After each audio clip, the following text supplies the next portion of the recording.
Olá, tudo bem? No programa de hoje nós vamos conversar com o advogado mineiro Alexandre Ateniense.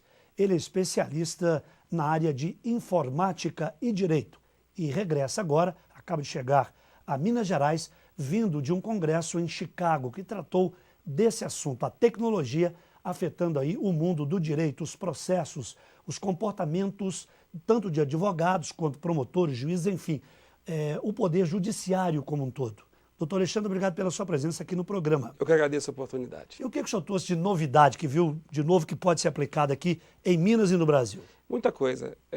João Carlos, o direito está passando por uma grande transformação. Essa transformação está ligada diretamente com as tecnologias, que estão fazendo com que cada vez mais a gente passe a usar menos papel e transforme toda a nossa comunicação pelo meio eletrônico. Com isso, nós temos que nos preparar cada vez mais para poder se interagir nesse novo cenário. Não só para poder praticar atos processuais, mas também celebrar contratos, atos de manifestação de vontade e nos relacionar com os clientes e com o público de uma maneira geral. Bem, nos Estados Unidos é uma realidade. Houve um tempo, a gente dizia o seguinte, o que é bom para os Estados Unidos é bom para o Brasil. O que o senhor viu de bom, assim, objetivamente, que pode chegar a curto prazo, até já está aqui de ferramenta tecnológica e que pode ser usada e que às vezes não é usada por causa de mentalidade e da burocracia, quer dizer, como é que era para aquele tempo, o mundo mudou e as pessoas não mudaram a mentalidade ou quem tem o poder não mudou isso ainda. O que o senhor sentiu que tem de importante de imediato? Eu destacaria 2 pontos. O primeiro ponto seria a utilização de digitalização de papel dentro do escritório de advocacia. Ou seja, não se usa mais nos Estados Unidos o papel exclusivamente. Todo o papel que chega dentro do escritório de advocacia ele é digitalizado, porque é muito mais fácil ser gerenciado, ser acessado, ser transmitido, ser acessado. Então essa é uma tendência inequívoca e no Brasil mais ainda acelerado, porque nós estamos com a lei que autoriza a prática de atos processuais pelo meio eletrônico. Então, os escritórios de advocacia vão ter que se adaptar a essa nova realidade, que é fazer com que todo o papel seja convertido em formato digital. O segundo ponto que eu destacaria é a ampla utilização das redes sociais como uma forma de interatividade com os clientes, enfim, em busca de novos negócios. No Brasil, nós temos uma falsa impressão em relação à rede social, porque o brasileiro adora se relacionar através das redes sociais, só que isso tomou um caráter, assim, digamos, juvenil, porque a rede social mais conhecida, que é a Orkut, acabou sendo amplamente utilizada por um público mais jovem, então nós achamos que rede social é coisa de jovem, e não é. Na verdade, rede social é um instrumento para poder captar negócio.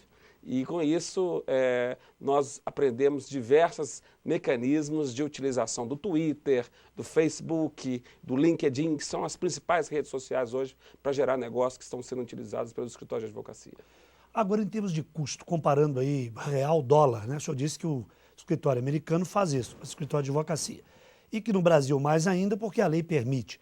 Agora, a questão de você ter o poder aquisitivo para isso e ter a ideia, né, de investir, não como gasto, mas como investimento de valor agregado. Qual o comparativo que nós podemos estabelecer? Ou isso já está globalizado mesmo? Quer dizer, não pode dar nenhuma desculpa, tem que fazer. Tem que fazer. João Carlos, você falou muito bem, tem que fazer, tem que executar esse projeto, porque não há dúvidas que há uma relação de custo-benefício muito satisfatória em eliminar o papel. Por quê? Porque eliminando o papel, nós temos uma facilidade de comunicação, que não mais vai gastar correio, não mais vai demorar tanto tempo assim, e as comunicações vão encurtando distâncias e fazendo com que as pessoas possam se interagir de uma forma muito melhor. Por exemplo, hoje no nosso escritório nós damos acesso à íntegra de todos os autos judiciais aos clientes, que podem acessar a qualquer hora do dia ou da noite, na íntegra. Essa é a realidade que vai acontecer em breve, dentro da própria justiça, que nós já estamos nos antecipando.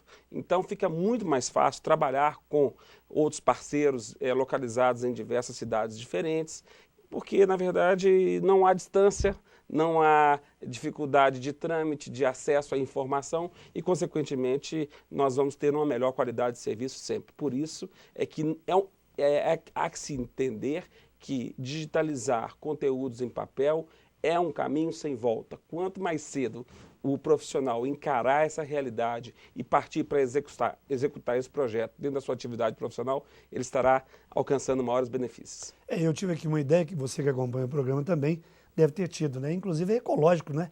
Gasta-se menos papel, derrubam-se menos árvores. Impacto ambiental pode, inestimável. E o escritório pode transformar também isso num ativo dele, ou seja, social, uma contribuição dele para o conjunto contra, né, o aquecimento global. Sem dúvida. E além de proporcionar também uma economia em relação ao custo do armazenamento do papel. E o custo, espaço também. Claro, né? O custo do papel, por exemplo, não pode ser compreendido apenas no tocante ao valor relacionado ao que se deixa de imprimir, mas o que se armazena, o que se transporta, o papel, né, o que se gasta para poder fazer todo esse fluxo em relação à burocracia do papel.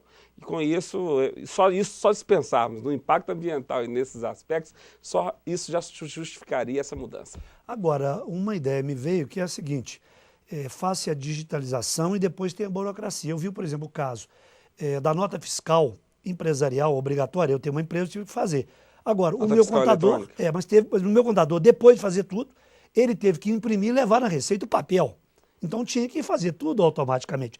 O senhor acha que a burocracia vai demorar muito a se quedar, quer dizer, a esse tipo de exigência? Essa situação, a gente ainda vai conviver nesse período de transição, mas isso vai desaparecer com o tempo.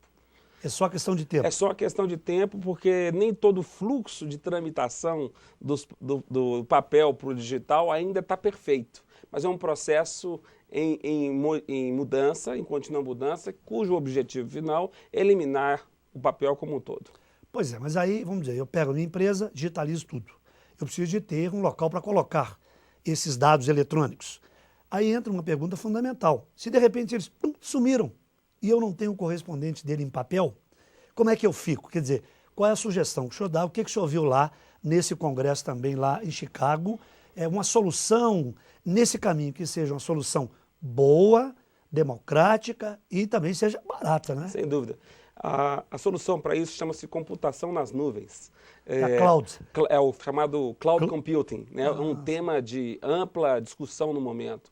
Ou seja, você estabelecer uma série de rotinas para armazenar todo o conteúdo dos seus documentos hoje em um local online, na internet, que pode estar em outro nuvem país. Mesmo, exatamente. Né? Então, hoje, por exemplo, todos os nossos processos estão armazenados digitalmente, na íntegra, em um site nos Estados Unidos. Garantia total, 100%? Tem 100%, inclusive com cópias de redundância em outros países. Quer dizer, tem backup que a gente fala, né? Exato. Cópia em todos. Exato. Do mesmo sistema celular. Do mesmo sistema é feito backup em vários países diferentes, porque se aconteceu algum problema nos Estados Unidos, a gente consegue resgatar em outros países. Quer dizer, bug não tem. De forma alguma. Agora, do ponto de vista de custo para o pequenininho, né, o médio e o grande escritório, o senhor está falando de advocacia, mas também outros escritórios, né, de publicidade, ou seja, agências de publicidade, ou seja, enfim, é um universo muito grande. Pelo que o senhor percebeu, em termos business, em termos de negócios, hoje é um bom negócio, então, investir criando essas condições ou dando consultoria nessa área, dentro desse contexto, isso já funciona no Brasil como um empreendedorismo também, ou isso é só coisa de americano ainda, demora um bocadinho chegar aqui? Acho que nada. Acho que nós estamos cada vez muito mais próximos de estar chegando nesse perfil. Eu sempre disse que se eu tivesse ido nesse mesmo congresso há 10 anos atrás, a dificuldade de implantar essas ideias no Brasil seria muito mais difícil. Hoje nós estamos num lapso de tempo muito menor para poder tornar isso uma realidade. Então, acho que o custo é muito menor do que se imagina. Eu acho que hoje um escritório de advocacia, a partir de um investimento, digamos, de uns 500 a $1.000, eles podem começar um projeto em relação a esse cloud computing muito bom, em relação a backup, em relação à compra de equipamentos. E, evidentemente, o que precisa não é a questão tecnológica, é a questão do hábito, da cultura, de aceitar essa mudança e de implantar novas rotinas dentro da atividade diária. Bem, o papel da universidade, da faculdade, nesse contexto, na área de direito principalmente. O senhor é professor dessa área, quer dizer, de pós-graduação, né? E outra coisa, né? É um mineiro que dá aula lá em São Paulo, não é isso? Quer dizer, mostra também, levando aí a inteligência, a capacidade para outro estado, que é o PIB brasileiro, o PIBão brasileiro, tá lá e tudo acontece em São Paulo. Claro que nós também participamos aí, somos o segundo colégio eleitoral, né? Agora a segunda economia, se passar a lei Ibsen Pinheiro, porque aí reduz um pouco o dinheiro do petróleo que vai para o Rio, que fez lá aquela maravilha da economia, né, do Rio de Janeiro. O papel hoje que o senhor sente como professor também da área, junto às gerações que vão ser donos de escritórios nessa sequência, sucedendo os pais, ou enfim, tendo o escritório de advocacia. Qual tem sido o papel? Está no ponto certo? Não está no ponto certo porque as faculdades de Direito como um todo, em regra, não despertaram ainda para essas mudanças. As grades curriculares estão completamente defasadas. Pensando nessa demanda que existe no mercado, nós partimos para poder criar projetos acadêmicos relacionados a esses temas. Então, eu comecei uma coordenação de um curso de pós-graduação na Escola Superior da Advocacia da OAB de São Paulo e agora, esse ano, trouxe esse mesmo modelo de curso aqui para Minas Gerais e Belo Horizonte, através do Instituto Pretório, com o mesmo curso de pós-graduação, dessa vez, inclusive, com a turma presencial em Belo Horizonte e transmissão satelitária para 51 localidades em todo o país. Nós falamos de crimes cibernéticos, de contratos eletrônicos, de relação de consumo, de privacidade online, de processo eletrônico, enfim, são mais ou menos 16 linhas de pesquisas distintas que demonstram como o direito está mudando, como é que a tecnologia está impactando os ramos tradicionais do direito. E enquanto as faculdades não despertam, não cai a ficha para que modifiquem essas grades que estão engessadas fora da realidade prática do que essa nova geração já está enfrentando no dia a dia, nós estamos encontrando nisso uma oportunidade para estar oferecendo esses projetos acadêmicos e que, graças a Deus, têm sido muito bem sucedidos. E na área pública, universidades federais? Nós temos participado de alguns projetos, né? Já tive um projeto na Universidade Federal de Minas Gerais e já temos participado também de convites para prestar esse curso em tribunais. Então, no ano passado, pela primeira vez, o Tribunal de Justiça de Minas Gerais nos convidou para poder dar aula para o curso de formação de magistrados sobre crimes cibernéticos e processo eletrônico.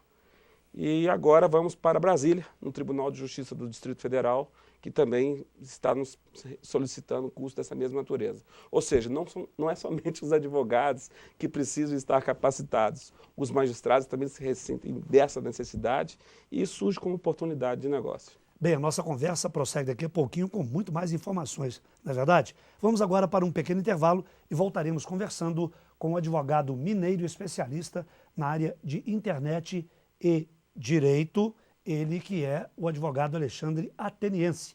Eu espero você. Até já. On me dit que nos vies ne valent pas grand-chose, elles passent en un instant comme fanent les roses. On me dit que le temps qui glisse est un salaud, que de nos chagrins il s'en fait des manteaux. Pourtant quelqu'un m'a dit que tu m'aimes encore. C'est quelqu'un qui m'a dit que tu m'aimes encore. Serait-ce possible alors?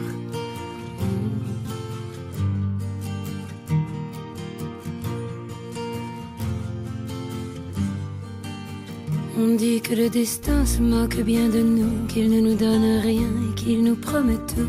Paraît que le bonheur est à portée de main, alors on tend la main et on se retrouve fou. Pourtant quelqu'un m'a dit que tu m'aimes encore. C'est quelqu'un qui m'a dit que tu m'aimes encore. Serait-ce possible alors?